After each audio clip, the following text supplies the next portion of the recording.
Na na na na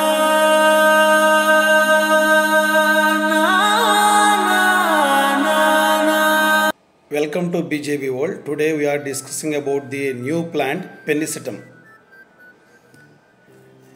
దీనిని మనం dwarf fountain gross అని కూడా పిలవచ్చు.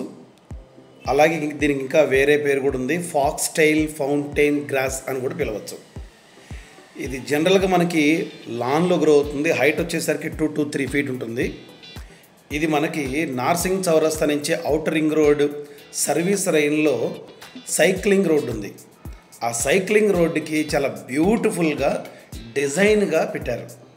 నేను అటువైపు వెళ్తున్నప్పుడు, అప్పా జంక్షన్ వైపు వెళ్తూ ఉన్నప్పుడు చూశాను యాక్చువల్గా. అయితే ఇది చూడంగానే ప్లాంట్ చాలా సంథింగ్ స్పెషల్ అనిపించింది. అది గడ్డే కదా అసలు దాన్ని అలా పెట్టారేంటి అని చెప్పేసి దగ్గరికి వెళ్ళి చూస్తే లాంగ్ వ్యూలో మనం చూసినట్లయితే ఒక బ్యూటిఫుల్ డిజైన్గా కనిపించింది నాకు భలే.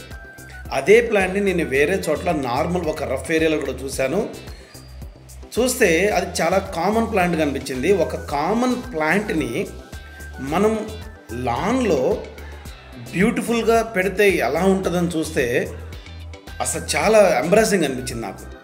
అంటే ఇప్పుడు నాకు అర్థమైంది ఏంటంటే, వెరీ కామన్ ప్లాంట్స్ మనం జనరల్గా రోడ్ సైడ్ను చూస్తూ ఉంటాం, కానీ ఆ ప్లాంట్స్కి చాలా వాల్యుబుల్ ఉంటుందని, దానికి చాలా ఇంపార్టెన్స్ ఉందని కూడా నాకు అర్థమవుతుంది.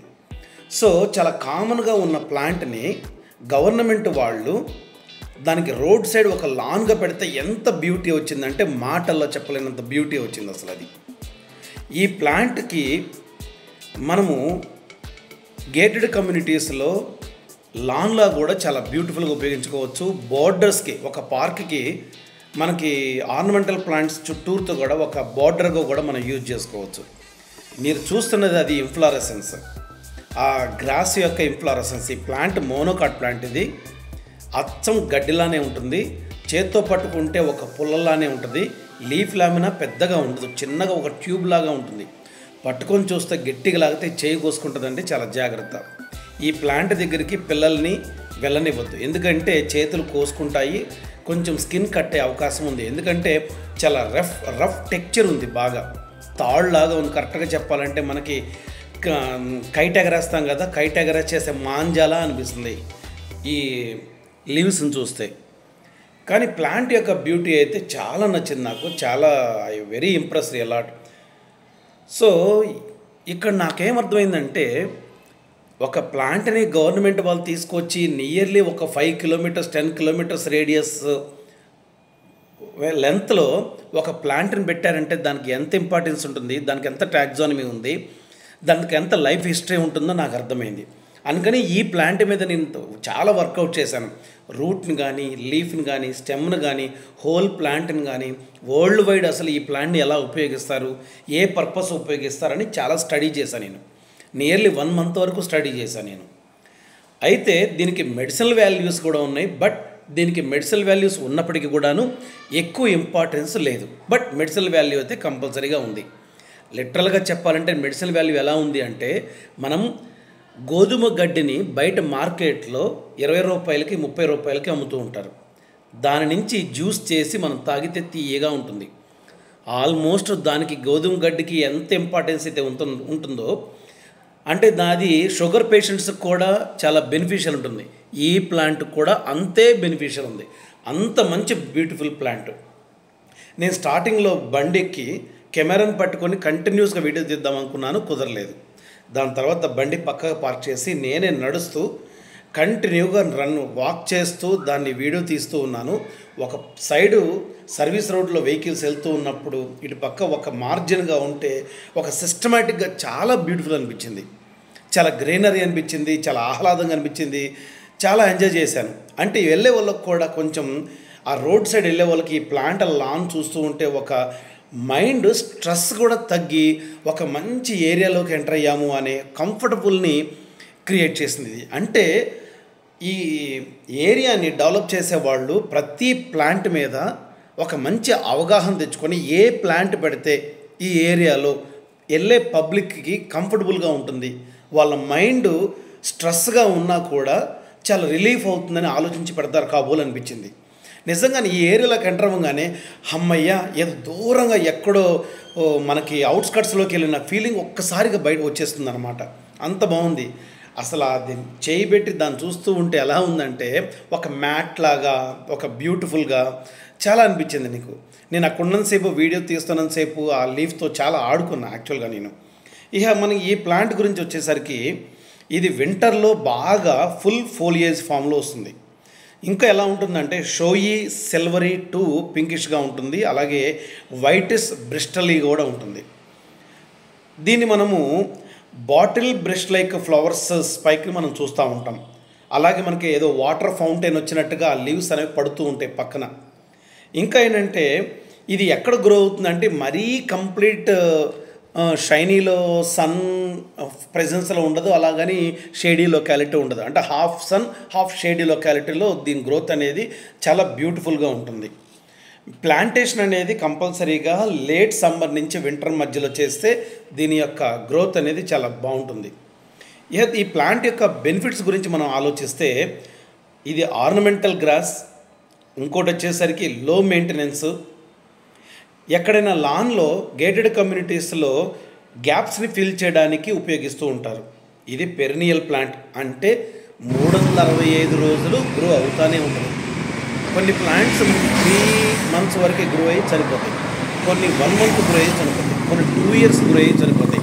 కానీ ఇవాళ కాదు, త్రూఅవుట్ ద ఇయర్ కంటిన్యూస్గా ఆ పచ్చదనం మీకు అలా కనిపిస్తూనే ఉంటుంది. ఇంకోటి ఏంటంటే ఫైన్ టెక్చర్ ఉంటుంది, మంచి ల్యాండ్స్కేప్కి అద్భుతమైన చాయిస్ ఇది. సో ఎవరైనా మీకు గేటెడ్ కమ్యూనిటీస్లో నివసించే వాళ్ళు ఎవరైనా ఉంటే ఈ ప్లాంట్ని మీరు 100% సజెస్ట్ చేయొచ్చు. చాలా ఎఫెక్టివ్గా ఉంటుంది, బాగుంటుంది. అపీరెన్స్ అనేది చాలా కంఫర్టబుల్గా ఉంటుంది. ఈ లెంత్ వైజ్ చూస్తూనే ఉన్నాను, చూడండి ఎంత ఒక పక్కన ఏదో పడుతున్నట్టు, వాటర్ పడుతున్నట్టు చక్కగా చాలా బ్యూటిఫుల్గా అరేంజ్ అయి ఉంది. మీరు చూస్తూ ఎంజాయ్ చేయండి. Thank you for watching.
మీకు ఇప్పుడు ఇమేజెస్లో కనిపిస్తూ ఉంది ఏంటంటే ఆ గడ్డి యొక్క ఇన్ఫ్లారసెన్స్. ఆ గడ్డి యొక్క ఇన్ఫ్లారసెన్స్ ఎలా ఉంటుందంటే ఆల్మోస్ట్ మనకి రైస్ ప్లాంట్ యొక్క కంకి, జొన్న కంకి కానీ, లేకపోతే రైస్ కంకి కానీ, సజ్జలు జోవార్ కానీ, బాజ్రా కంకి ఎలా అయితే ఉంటుందో, ఇన్ఫ్లారసెన్స్ ఎలా అయితే ఉంటుందో సేమ్ అదే ఇన్ఫ్లారసెన్స్ని ఆల్మోస్ట్ పోలి ఉంటుంది. ఆ ఇన్ఫ్లారసెన్స్ ఇన్ డీటెయిల్ గురించి మీకు ఇవ్వడానికి నేను ట్రై చేస్తూ ఉన్నా. అంటే బాటనీ పిల్లలకి టాక్సానమికల్గా, అంటే బాటనీ పరంగా డిస్కస్ చేసుకుంటే దాన్ని క్యాటకిన్ అంటారు, క్యాటకిన్ ఇన్ఫ్లారసెన్స్ అంటారు అనమాట. జనరల్గా దీనికి కామన్ నేము ఫెదర్ టాప్ అనే పేరు కూడా ఉంది. ఇది వైడ్లీ డిస్ట్రిబ్యూటెడ్ అండి. బాగా గ్రావెల్ బేర్స్ ఉంటాయి, డెకరేటివ్ ఎలిమెంట్గా అద్భుతంగా ఉంటుంది. దీంట్లో మొత్తం 140 స్పీషెస్ ఉన్నాయి. అట్రాక్టివ్ ల్యాండ్స్కేప్కి చాలా బ్యూటిఫుల్గా ఉంటుందని ముందే మనం చెప్పుకున్నాం. ఇంకా ఏంటంటే దీని యొక్క పాపులేషన్ ఎక్కడుందంటే నార్త్ ఈస్టర్న్ ఆఫ్రికాలో ఉంది, అరేబియన్ పెనిన్సులా కూడా ఉంది, ఇండియాలో బాగా ఉంది. ఇది ఆర్నమెంటల్ ప్లాంట్ ఇంతకుముందే చెప్పుకున్నాం. పర్టికులర్గా ఇది పోయేసీ ఫ్యామిలీ మోనోకాట్ ప్లాంట్, ఆర్డర్ పోయేల్స్.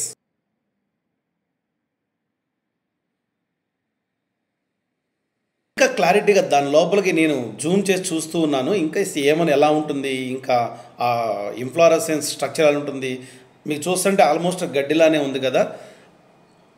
ఇంకా మనకి దేవుడికి వినాయకుడికి పెడతాం కదా మనము, గరికలాగా ఆల్మోస్ట్ గరిక స్ట్రక్చర్లోనే ఉంది ఇది.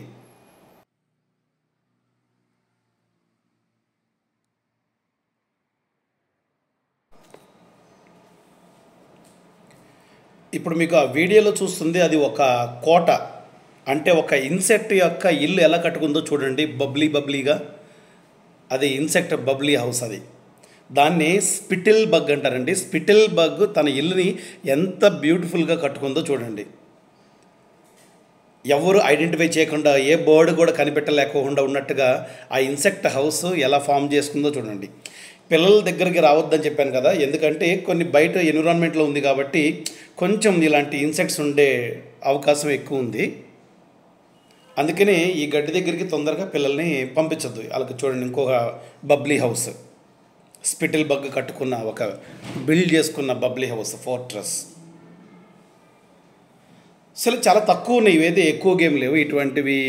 ఈ స్పిటిల్ బగ్స్ యొక్క హౌసెస్ అనేవి చాలా తక్కువ ఉన్నాయి, ఆ బబ్లీ హౌసెస్. అదే ఏంటో దగ్గర కానీ చూస్తే అలా కనిపించింది. దాని లోపల ఇన్సెక్ట్ దాక్కుంటుందన్నమాట. డే టైం అంతా దాక్కొని కొంచెం షేడీ లొకాలిటీ వచ్చేసిన తర్వాత, అంటే సన్సెట్ అయిపోయిన తర్వాత ఈవినింగ్ టైంలో మెల్లగా బయటకు వస్తాయి అవి.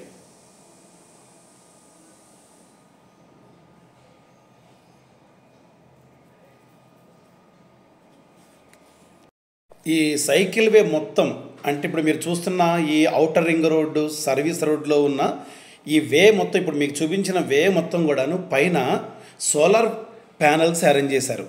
నియర్లీ 25 to 30 కిలోమీటర్స్ రేంజ్లో కంటిన్యూగా సోలార్ ప్యానల్స్ వచ్చినాయి. అంటే గవర్నమెంట్కి ఈ సోలార్ ప్యానల్స్ నుంచి ఎంత కరెంట్ డెవలప్ అవుతుందంటే ద ఐడియా అనేది ఎక్స్ట్రాడినరీ, రియల్లీ ఎక్స్ట్రాడినరీ. మనకి హ్యాట్స్ ఆఫ్ టు గవర్నమెంట్.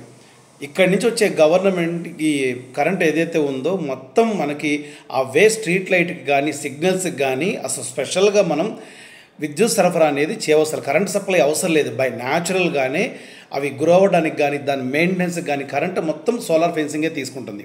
ఆ పైన ఐరన్ రాడ్స్ ఉన్నాయి కదా, దానిపైన మనకి సోలార్ ప్యానల్స్ ఉన్నాయి. ఐడియాలజీ మాత్రం రియల్లీ నాకు చాలా హ్యాపీ అనిపించింది. కిందేమో సైక్లింగ్ చేసుకుంటూ ఉంటారు, పైనేమో సోలార్ ప్యానల్స్ ఉంటాయి. నియర్లీ 30 to 50 కిలోమీటర్స్ రేంజ్లో ఉన్నట్టుంది మొత్తం ఆ ఏరియా మొత్తం. నెక్నాంపూరు మనకి మై హోమ్ దగ్గర నుంచి, అలాగే మనకి గచ్చిబౌలి దగ్గర నుంచి ఆల్మోస్ట్ రాజేంద్ర నగర్ వరకు ఇది కంటిన్యూ అవుతూనే ఉంది.